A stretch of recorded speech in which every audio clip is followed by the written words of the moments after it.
Pues nada, bueno, eso, vamos a comenzar con el último tema, ¿de acuerdo? Eh, bueno, en este tema pues vamos a ver las teorías del desarrollo humano. En realidad, este tema sí que está planificado para verlo antes que, que las etapas del desarrollo, pero bueno, en realidad, como os he dicho, bueno, al final en los otros temas sí que nos basamos más en las etapas del desarrollo cognitivo de Piaget, que ahora no las vamos a ver, como ya las vimos, pues ya no las vamos a ver. Y entonces, bueno, vamos a ver ahora otro tipo de teorías de desarrollo que surgieron en su momento y que de alguna manera, pues sí que pues eran útiles para entender pues determinadas acciones, conductas, ¿no? de los niños, de los sujetos. Lo que pasa es que hoy, pues bueno, están un poco... Por ejemplo, la teoría de Freud que vamos a ver ahora, pues bueno, de Freud se siguen utilizando cosas como... Bueno, Freud fue un neuropsicólogo, bueno, un psicólogo, un neuropsicólogo, también tenía algo de filósofo, que bueno, se destaca sobre todo por fundar el psicoanálisis, ¿vale? Eso yo creo que seguro que nos suena, ¿no? Que hemos oído alguna cosa, ¿no? Del psicoanálisis. El psicoanálisis es muy sencillo. El psicoanálisis lo que nos dice es que lo que Freud pensaba es que dentro de nosotros tenemos un inconsciente, ¿de acuerdo? Que de alguna manera este inconsciente es el que está detrás de determinadas, de determinadas histerias, de determinadas depresiones, ¿no? De determinados comportamientos que no son normales, ¿no? De hecho, él investigó el tema de la histeria, etc. Entonces, claro, él dice, ¿cómo se explica comportamientos que no son socialmente normales o que son anormales? Pues él decía eso, ¿no? Dice, bueno, pues hay un inconsciente que de alguna manera, en algún momento, pues surge y pues nos hace comportarnos de manera extravagante, ¿no? De manera extraña, de manera diferente, ¿no? Y no nos deja pues seguir con el desarrollo o con el transcurso de nuestras vidas, ¿no? Eso es un poco el tema de la teoría psicoanalítica, ¿de acuerdo? O sea, alrededor de esta teoría psicoanalítica pues dijo muchas más cosas, ¿no? Pero bueno, esto es como el centro, ¿no? Entonces, bueno, de hecho eso, a través del desarrollo de la teoría psicoanalítica pues se estudiaron, por ejemplo, las manías de las personas, ¿no? Porque esta persona tiene esta u otra manía, o el tema de los sueños, ¿no? Porque tenemos tal este o el otro sueño, ¿no? O qué significan estos sueños, ¿no? O sea que porque de alguna manera cuando soñamos, por de alguna manera el inconsciente, ¿no? Pues emerge, ¿no? Y ahí en esos sueños pues, puede haber algún significado, ¿no? De lo que luego nos pase en nuestra vida, ¿no? Por andar un poquito en la teoría psicoanalítica, para que la entendamos un poquito mejor, que igual esto no tiene que ver tanto con el desarrollo, pero bueno, para que la veamos un poquito, Freud decía que había dos tipos de identidades dentro de nosotros, el ello, el yo y el superyo. ¿De acuerdo? El ello sería la inconsciencia, ¿vale? El ello sería la inconsciencia, que se podría decir que la inconsciencia emerge en los primeros años de vida, ¿no? Y es lo que hace, y es lo que nos permite sobrevivir, ¿no? O sea, la inconsciencia lo que busca es esa supervivencia. El yo sería el sujeto consciente y razonal, o sea, ¿no? Nosotros en la mayor parte de nuestras vidas, y el superyo sería ese yo consciente, pero que también es consciente de la sociedad en la que vive, ¿no? Nosotros somos un yo racional, pero luego vivimos en una sociedad donde hay unas normas, unos valores, y entonces ese super yo que es consciente de esta sociedad es un poco el que regula el yo, ¿no? O sea, como pues hay cosas que no podemos hacer porque tenemos estas normas, dentro de esta comunidad hay una serie de valores, cuando vamos al restaurante pues tenemos que ir vestidos, ¿no? Y tenemos que comportarnos bien, ¿no? Porque son las normas, ¿no? De ese restaurante. Y entonces, bueno, decía eso, que el super yo de alguna manera es el que regula al yo, ¿no? Eso, ¿no? Y nada, pero vamos a lo que nos ocupa, que es el tema del desarrollo del niño. Bueno,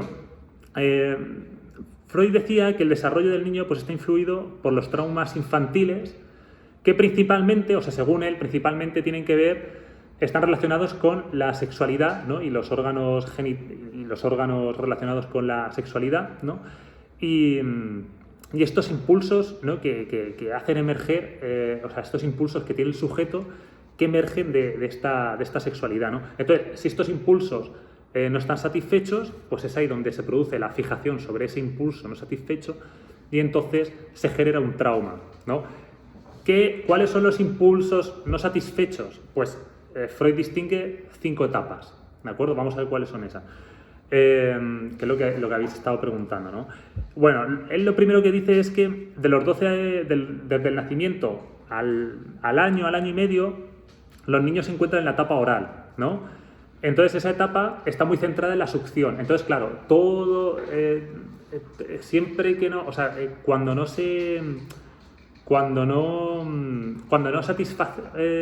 el niño no satisfaga esa necesidad de succión que tiene por estar en la etapa oral, pues ahí es donde se produce un trauma, ¿vale? Esa es la idea, ¿no? Y claro, ¿y qué ocurre con este trauma?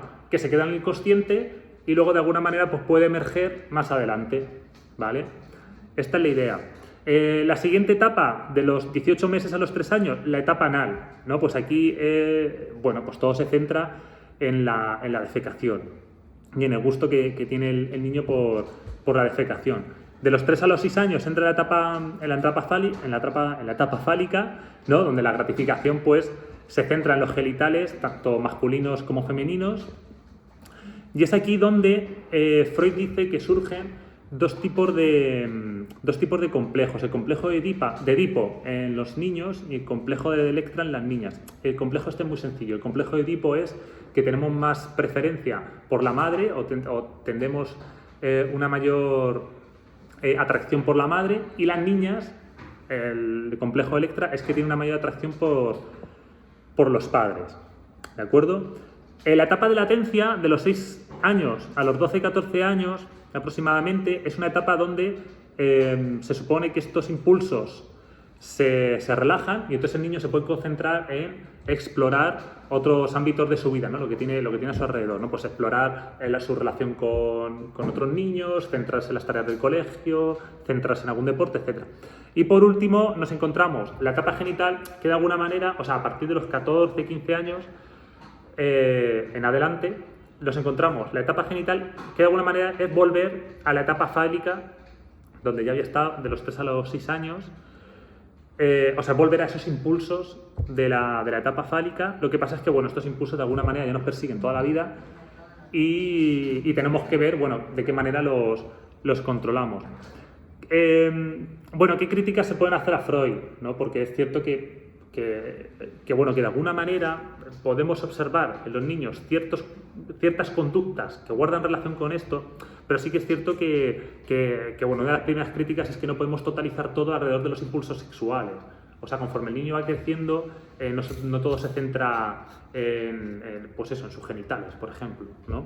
Y sobre todo cuando nos hacemos mayores, ¿no? Que además tenemos una mayor conciencia, ¿no? de cómo controlar esos impulsos. La segunda crítica es que podemos hacer, bueno, pues se relaciona con la importancia del inconsciente, ¿no? O sea, aunque a través de la idea del inconsciente sí que se pueden explicar ciertos traumas y patologías, no podemos reducir solamente la conducta del sujeto al inconsciente. O sea, hay otras cosas, ¿no? Dentro de la sociedad que nos pueden decir, pues, porque este sujeto se comporta de esta u otra manera, ¿de acuerdo? Nada, bueno, en realidad esta teoría de Freud, pues en realidad, bueno, esto ya os digo, sí que es interesante echar mano pues para ver, ¿no? Bueno, pues este desarrollo, ¿no? que hace Freud, ¿no? También, bueno, pues pensar, ¿no? En qué momento, ¿no? Se encuentra el niño, ¿no? Y también, de alguna manera, si lo tenemos presente, podemos observar en el niño determinadas conductas que tal vez guarden relación con esto. Pero ya os digo, yo creo que todo no se puede centrar, ¿no? Pues a través alrededor de la sexualidad, ¿no? Es un poco como la teoría que vamos a ver ahora de Erik Erikson, que un poco lo mismo, ¿no? O sea, Erikson desarrolla lo que él llama la teoría psicosocial, donde el desarrollo del individuo, bueno, se produce en una correlación entre la vida del individuo, las experiencias del individuo y lo que le viene del exterior, ¿no? Y las experiencias que vive, ¿no? Y sí, vamos, lo que recibe del exterior, vaya. Entonces, bueno, nada, Erikson, bueno, ahí en las hojas he puesto que son 7 etapas, en realidad son 8 etapas las que él distingue. Y bueno, también en los apuntes tenéis un pequeño cuadro que os he dejado donde aparece la diferencia entre entre la etapa psicosexual de Freud, la psicosocial de Erikson y la cognitiva de Piaget, ¿de acuerdo? Un poco para que las podamos comparar. Y nada, bueno, Erikson lo que señalaba es que según la etapa en la que se encuentre el niño, pues va a haber una serie de procesos, ¿no? que el niño va a experimentar y que tiene que ver, bueno, pues con un conflicto, ¿no? Con un conflicto entre dos facetas, ¿no? del niño. Por ejemplo, del nacimiento a los 12-18 meses, Erikson dice que el niño puede desarrollar, o sea, el desarrollo de la confianza se enfrenta al desarrollo de la desconfianza, ¿no? Según los estímulos que vienen del exterior. A partir de los 18 meses hasta los 3 años, Erikson señala que el niño se enfrenta a ese desarrollo de la autonomía con la posibilidad de que desarrolle la vergüenza y la duda, ¿no? Justo en esta etapa, ¿de acuerdo? Lo ideal, o sea, en realidad lo ideal es que aquí alcance la autonomía y la independencia, pero tenemos que tener, hay que estar presentes que si no estimulamos al niño para que alcance esa autonomía, puede desarrollar una serie de dudas, de vergüenza, una falta de autonomía en según qué contextos, ¿de acuerdo? Y en este caso, por ejemplo, en esta etapa, lo que habría que alcanzar es el desarrollo de la voluntad del niño, ¿no? para actuar en el medio. De los 3 a los 6 años, por un lado, nos encontramos el desarrollo de la iniciativa y, por otro lado, el desarrollo de la culpa, ¿no? Tenemos que de alguna manera incentivar, ¿no? que el niño pues, actúe, ¿no? en el medio y que sea capaz de desarrollar pues, una evaluación adecuada de la realidad para que luego sus actos no le lleven a desarrollar ese sentimiento de culpa. De los 6 años hasta la pubertad, que si os dais cuenta se relaciona con la etapa de latencia de Freud.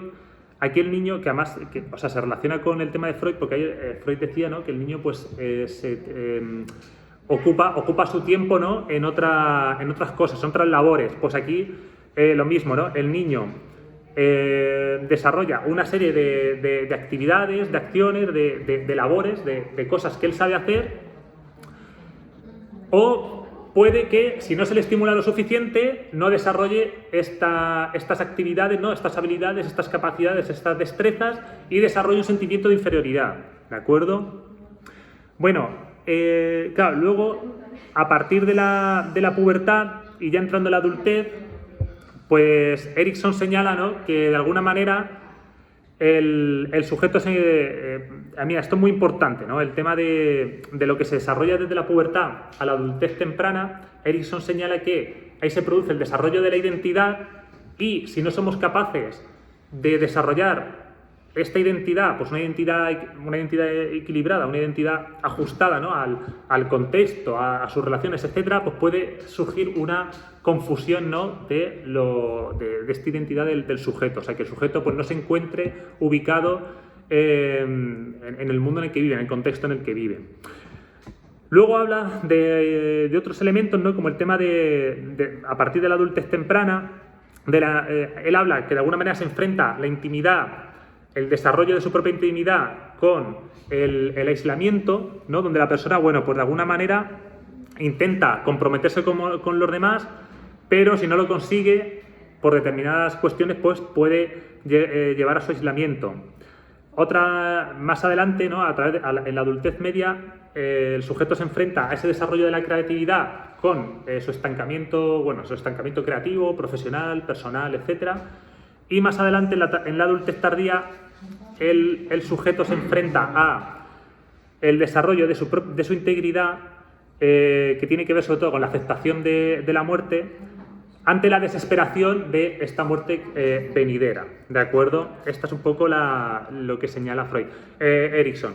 ¿Qué problema le vemos o qué crítica se puede hacer al aporte de Erikson? Bueno, que podemos encontrarnos ciertos elementos, como el tema de la laboriosidad, que a lo mejor no se desarrolle en la etapa de los 6 años, la pubertad, sino que se siga desarrollando más adelante. O sobre todo el tema de la identidad, puede que el niño puede que el sujeto no desarrolle la identidad en la pubertad, sino que necesite más tiempo, ¿no? Pues para desarrollar esta identidad, ¿no? O todo lo contrario, que no la desarrolle, ¿no? Y se quede en un periodo de confusión constante, ¿de acuerdo? Entonces, bueno, pues esta es la crítica que se le puede hacer.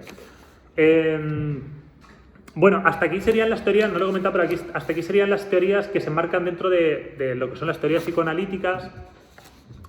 Bueno, con esto me he guiado del libro de Papalia et al. y compañía, ¿no? Que lo tenéis allí, también lo tenéis en Moodle. Y nada, bueno, ahora vamos a entrar en los que sean las teorías del aprendizaje. Dentro de las teorías del aprendizaje pues podría estar la teoría cognoscitiva de Piaget, pero bueno, como ya la vimos, pues ya no la vamos a ver. Bueno, ¿y qué vamos a ver dentro de estas teorías? Bueno, pues vamos a ver la teoría del condicionamiento clásico y operante, y también aquí entraría, bueno, la teoría del aprendizaje social de Bandura y la teoría del desarrollo sociocultural de Vygotsky. Bueno, las vamos a ver brevemente porque en realidad estos autores no dan una serie de etapas del desarrollo, sino que simplemente hablan de una serie de principios que tienen que ver con estas teorías. Entonces, bueno, y además también estas teorías las vais a ver más adelante. Por ejemplo, en estrategias de modificación de conducta, pues también os la vais a encontrar, ¿no? Y de alguna manera se estudia más a fondo. Entonces, bueno, nada, bueno, la primera teoría de aprendizaje que tenemos que tener en cuenta es el conductismo, ¿no? El condicionamiento clásico. El condicionamiento clásico, bueno, el conductismo, tanto el clásico como el operante, ¿no? El condicionamiento clásico y operante, ambos se basan en el aprendizaje por asociación, ¿no? En el aprendizaje por asociación, ¿no? Y por la aplicación de una serie de respuestas, ¿no? a la conducta de los estudiantes. El condicionamiento clásico, que bueno, fue desarrollado por Ivan Pavlov, también fue puesto en práctica por John Watson, psicólogos de la época, ¿no? que empiezan a desarrollar el tema de la psicología desde el conductismo, desde el positivismo.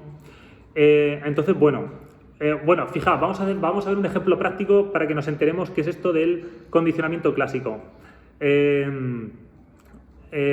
Bueno, seguro que habéis escuchado la historia de los perros de Pavlov, ¿no? No sé si la habéis escuchado en algún momento. Bueno, es algo que suele estar por las redes, ¿no? Y te lo cuentan, ¿no? Como una anécdota, ¿no? De que mira cómo consiguió Pavlov hacer que los perros salivaran, ¿no? al sonar una campana, ¿no? De eso se trata el condicionamiento clásico, ¿no? De ante un estímulo, ante un estímulo que es incondicionado, pues condicionarlo. Ahora lo vamos a ver con un ejemplo que viene al caso para la asignatura.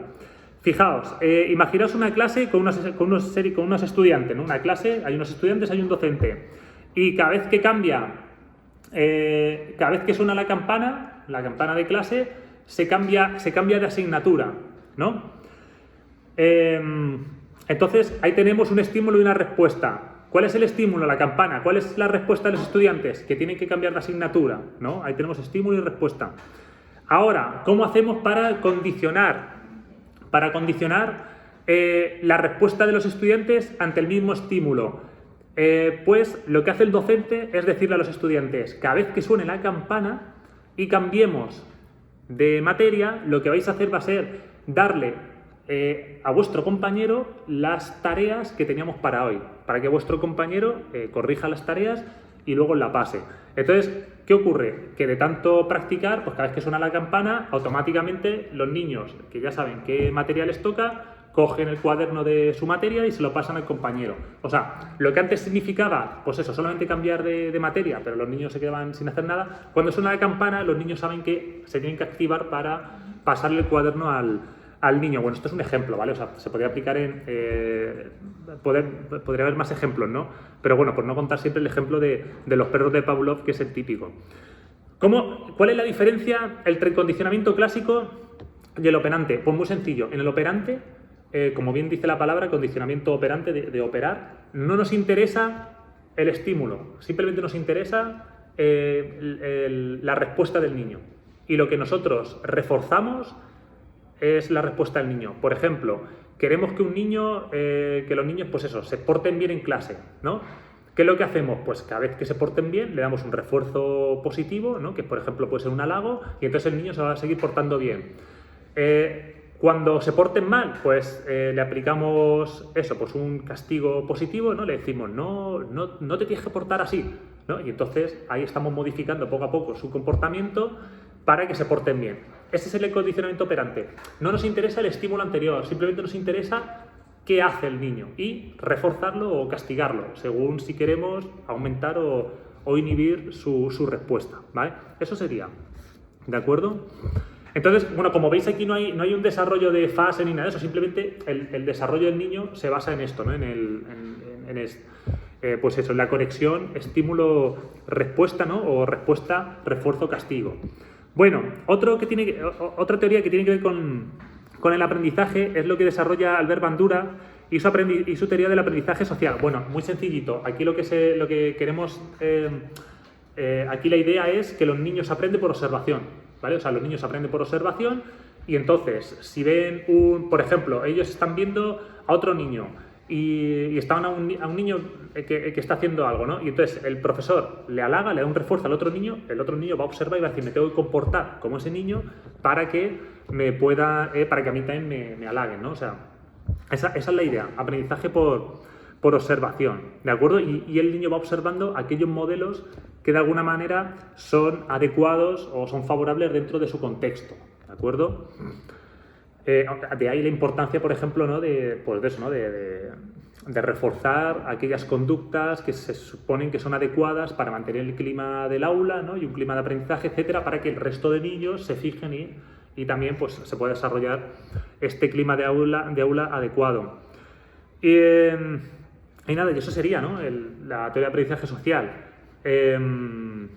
Y nada, la última sería la de Vygotsky. Bueno, Vygotsky, él desarrolla la teoría sociocultural. Vygotsky lo que dice es que el niño aprende en su entorno, ¿no? Y él hizo algunas investigaciones donde él ve que según el contexto y según los estímulos que reciba el niño, pues va a aprender por un lado o por otro, por ejemplo, el lenguaje, ¿no? Vygotsky estudió el lenguaje. Entonces, claro, él lo que dice es que es muy importante los estímulos de fuera para que el niño desarrolle el lenguaje hacia un lado, hacia otro, o lo desarrolle antes o lo desarrolle después. Entonces, nada, Vygotsky hablaba de que existe una zona de desarrollo próximo. Esto es importante, ¿vale? Vygotsky decía que había una zona de desarrollo próximo para el desarrollo de determinadas capacidades o de determinadas habilidades. Esto, si lo juntamos con la teoría de Piaget, pues ya nos da una pista, ¿no? De cuáles son esos procesos cognitivos que se activan para aprender una u otras habilidades, capacidades o relaciones sociales. Por ejemplo, el niño, cuando de los 2 a los 4 años, pues no va a desarrollar habilidades sociales, pero sí de los 6 a los 12 años, por ejemplo, ¿no? Porque ya lo que dijimos, ¿no? Su egocentrismo va dejando de lado su egocentrismo y se vuelve un ser más social, ¿vale? O sea, de los 6 a los 12 años, ahí es cuando hay que enseñarle determinadas conductas sociales, conductas prosociales. Bueno, nada, hasta ahí la historia del aprendizaje. Nada, nos quedarían las teorías del procesamiento de la información. Nada, estas teorías de procesamiento de la información entienden que el cerebro es como una especie de computadora, ¿no? Y es como una especie de computadora, como un ordenador, donde tenemos determinados apartados donde se procesa la información, ¿de acuerdo?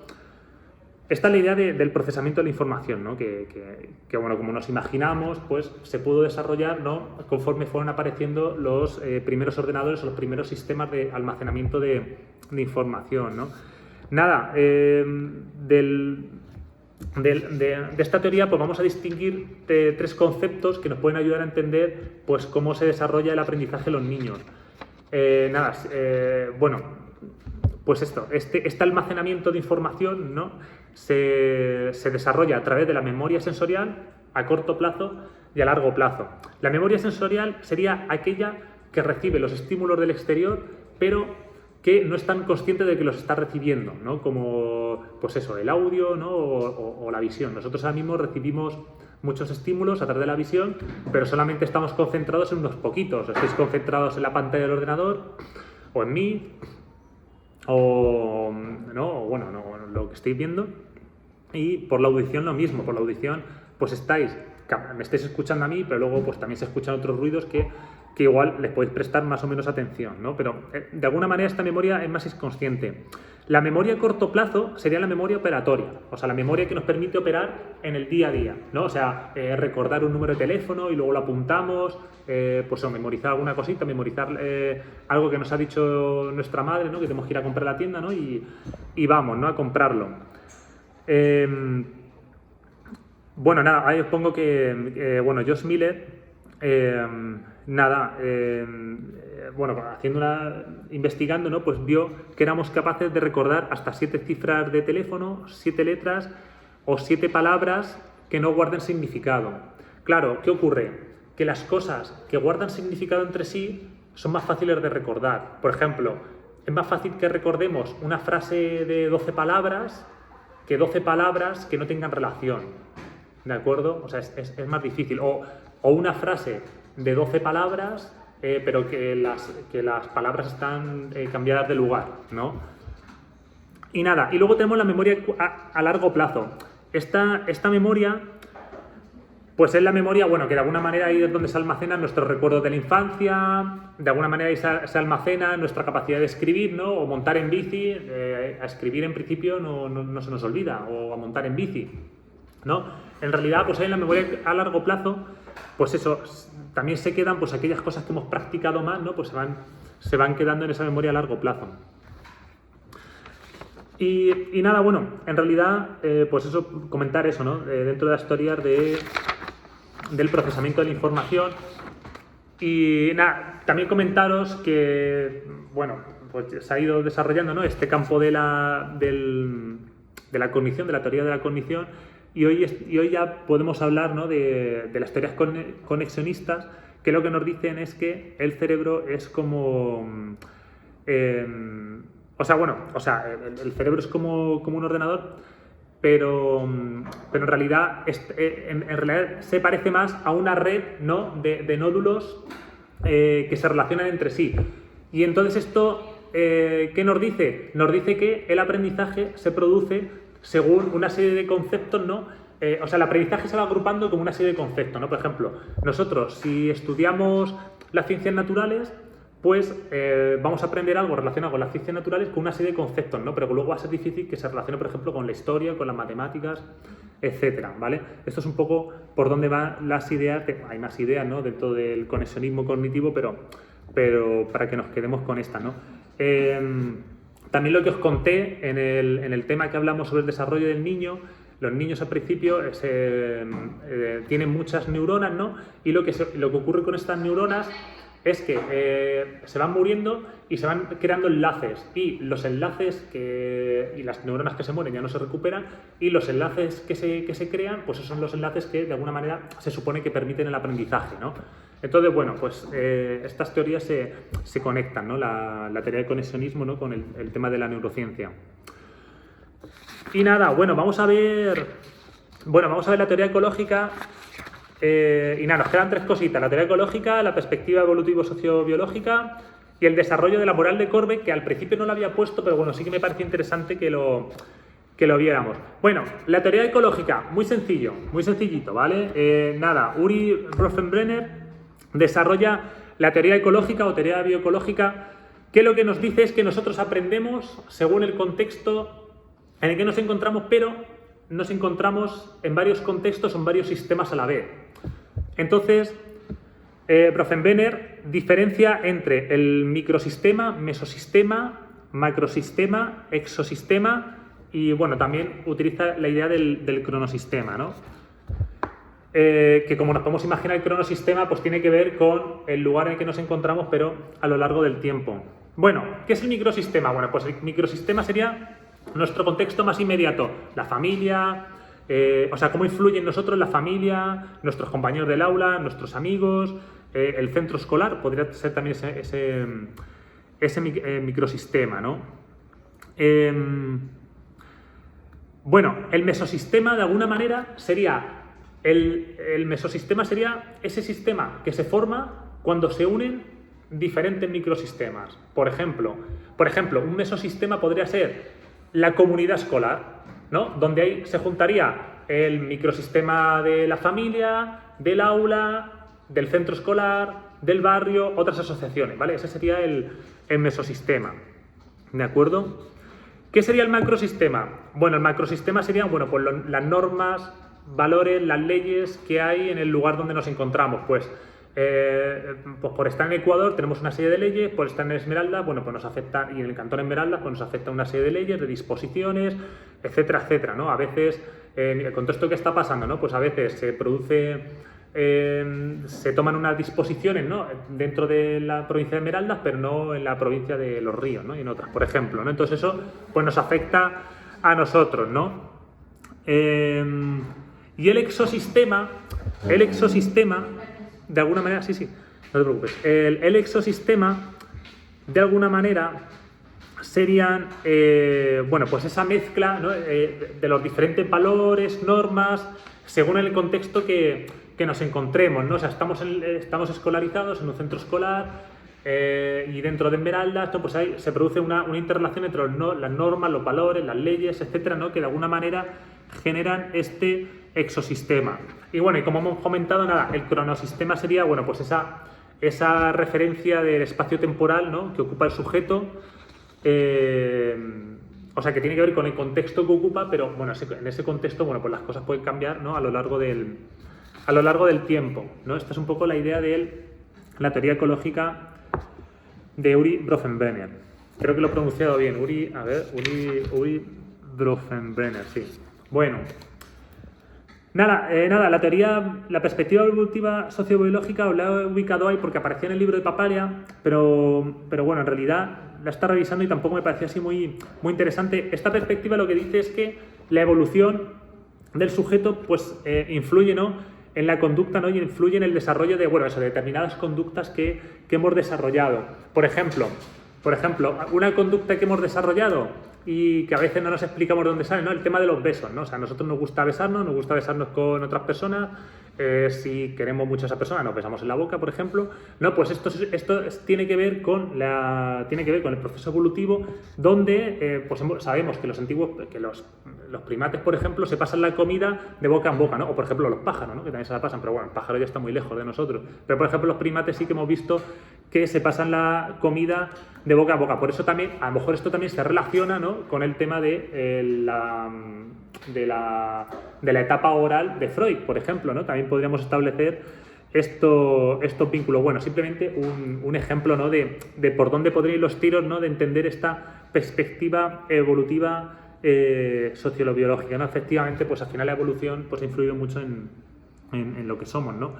Bueno, y bueno, la que sí que desarrollo un poquito más es el tema de la teoría del desarrollo de la moral de Kohlberg, ¿de acuerdo? Porque sí que me parece más interesante y que la tengamos en cuenta. Igual esta teoría pues ha ido mejorando con el paso del tiempo, pero bueno, sí que de alguna manera creo que nos ayuda pues a situarnos, ¿no? En el desarrollo moral de los estudiantes.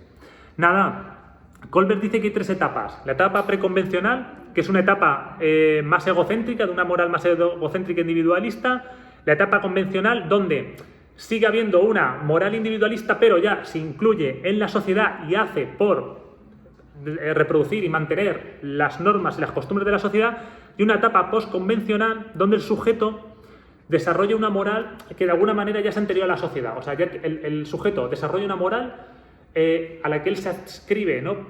Por motus propio, ¿no? Él dice, yo tengo estas ideas y estos valores, y pueden entrar en confrontación con la sociedad. Incluso el sujeto puede intentar cambiar esos valores y esas normas, o se puede enfrentar a ellos, ¿no? Bueno, dentro de la etapa preconvencional nos encontramos 2 estadios. Uno, el de la moralidad heterónoma, ¿no? Donde el sujeto realiza acciones según si le van a castigar o no. Si le castigan, no realiza esta acción, y si no le castigan, dice, pues entonces sí la realizo, ¿no? Y él siempre piensa en su propio beneficio, ¿de acuerdo? El estadio 2, igual, ¿no? Pues también es una moral muy individualista, muy instrumental, ¿no? Donde lo que hace es, bueno, ya entiende que hay una serie de normas, pero las sigue para su propio interés, aunque entre en conflictos con otros, ¿no? Pues igual él va viendo su propio interés, ¿no? Aunque sí que existe la posibilidad de que haya un intercambio y que sea justo, que el niño entienda que es un intercambio justo, ¿no? En la etapa convencional, igual, otros 2 estadios. El estadio 3, que bueno, Colbert lo denomina de mutuas expectativas interpersonales, relaciones, inconformidad interpersonal. Y bueno, aquí el sujeto se comporta tal y como la sociedad espera que se comporte según la idea que se tiene en la sociedad de un buen comportamiento, ¿no? Incluso el sujeto mantiene estas reglas para favorecer este comportamiento socialmente aceptado. En el estadio 4, Colbert lo denomina el sistema social y conciencia. Él es consciente, aquí el sujeto ya es consciente del conjunto de normas sociales y toma partido por ellas, ¿no?, en contra de otras posiciones o incluso de otras normas sociales. O sea, ya es capaz de decir, bueno, pues me adscribo a estas normas o a estas otras, ¿no? Y entonces es capaz de diferenciar entre las normas sociales y los acuerdos que, por ejemplo, se establece entre él y dentro de su propio grupo, y es capaz de ver en qué momento pues estos valores y estas normas pues, pueden entrar en conflicto. Pero de alguna manera en la etapa convencional aún no se revela. Esta es la siguiente etapa, ¿no? En la etapa postconvencional. Que igual, dos estadios. El estadio 5, que se denomina de contrato social, utilidad y derechos individuales, ¿no? Esto es como lo denomina Colbert, donde el sujeto entiende que hay una serie de normas establecidas por su grupo inmediato que son importantes y que se deben defender según qué ocasiones, ¿no? ¿Qué ocasiones? Y el sujeto, aquí es muy importante, porque el sujeto empieza a entender que hay algunos valores como la libertad, que son valores que son transversales. O sea, ya la libertad no es algo que está dentro de mi contexto inmediato, sino que ya es algo que de alguna manera hay que defender en todos los contextos, ¿de acuerdo? La libertad, la idea de que nadie tiene que ser dañado, etcétera, ¿no? Y bueno, y el estadio 6, principios éticos universales, aquí ya el sujeto, pues lo que os he comentado, ¿no? Él ya entiende que hay una serie de principios morales universales, ¿no? Como puede ser pues, a mantener la paz, la protección de la salud, la tolerancia, la solidaridad, la justicia social, la inclusión, ¿no? La inclusión dentro del ámbito de la educación, la inclusión educativa. Entonces, bueno, entiende que hay una serie de principios éticos universales que, de alguna manera, el sujeto se adhiere y que es capaz de defender en contra de los principios, las normas, las leyes que haya en su propio contexto. Aquí Colbert pensaba que tal vez un sujeto le cueste llegar al estadio 5 y que tal vez nunca llegue al estadio 6. Pero bueno, esto también es... la crítica que se puede hacer aquí, por ejemplo, es... a lo mejor sí que en los primeros estadios los podemos ver reflejados en el desarrollo del niño, pero sí que es cierto que a veces, pues nos podemos encontrar fases de determinados estadios mezcladas, ¿no? En el mismo momento. Y bueno, y eso, ¿no? Y señalar que tal vez el estadio 5 y el 6 pues nunca los alcance las personas, aunque también es complejo decir que no los alcanza las personas, porque claro, para ver que te enfrentas a esos valores, es complejo ver cómo una persona pues, se puede enfrentar a estos valores, a estas normas y a estas leyes, ¿no? Esta persona sola, ¿no? Entonces, pues nada, hasta aquí sería el tema, ¿no? de las teorías de desarrollo humano.